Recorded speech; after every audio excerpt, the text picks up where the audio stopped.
Nous sommes ici à Fangeau, au Seignadou, au lieu que... Je vous invite maintenant à me suivre jusqu'au monastère. Nous sommes ici à Toulouse, la capitale du sud-ouest de la France. Calleruega, donde nació Santo Domingo.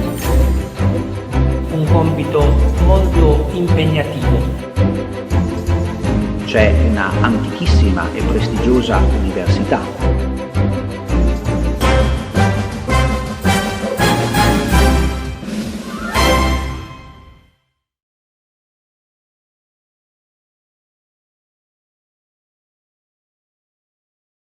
Fangeau était un bourg d'une certaine importance.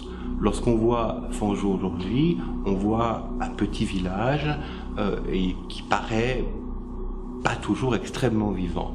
Au Moyen-Âge, on est dans une place forte qui est donc un lieu extrêmement vivant, un petit bourg fortifié bien placé puisqu'on est sur une hauteur et donc parce qu'il s'agit d'un bourg important, c'est un des hauts lieux de l'hérésie cathare. Et donc Dominique s'y installe naturellement et va se mettre à prêcher dans la région naturellement puisque c'est là que se trouvent les cathares, c'est donc là qu'il faut prêcher. Prouille est le cœur de la mission.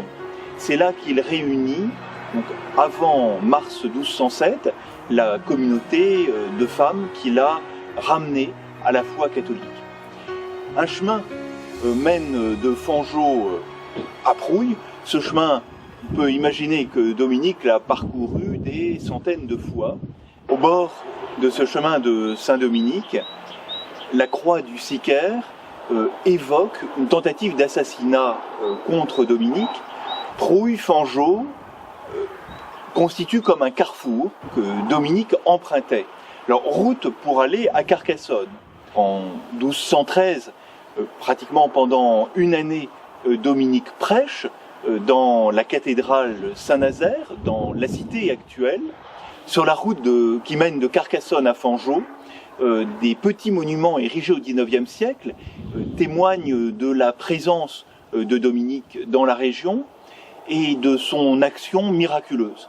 Miracle des blés ensanglantés, miracle de l'orage qui l'arrête. C'est à partir de Fangeau et de Prouille que Dominique part à Toulouse au printemps 1215. Lorsque l'on visite les lieux saints dominicains à Fangeau, Prouille, Montréal ou Carcassonne, il est difficile d'éviter une certaine déception parce que ce sont des lieux au fond extrêmement modestes. Qu'est-ce que l'on voit? Un ancien couvent qui est du XIVe siècle. On voit la maison que l'on appelle maison Saint-Dominique, pas tant maison de Saint-Dominique, une maison du XIVe siècle. Où Saint-Dominique a-t-il vécu exactement à Fangeau? Eh bien, c'est bien difficile de le dire, parce que nous sommes dépendants des sources, et les sources médiévales nous rapportent qu'il était dans la région, qu'il était à Prouille, qu'il a fondé le monastère, mais les sources ne sont pas si précises au point de nous dire exactement où il était. On est en train de raconter l'histoire d'un ordre qui est en train de se créer. Les sources ne se soucient pas de détails géographiques.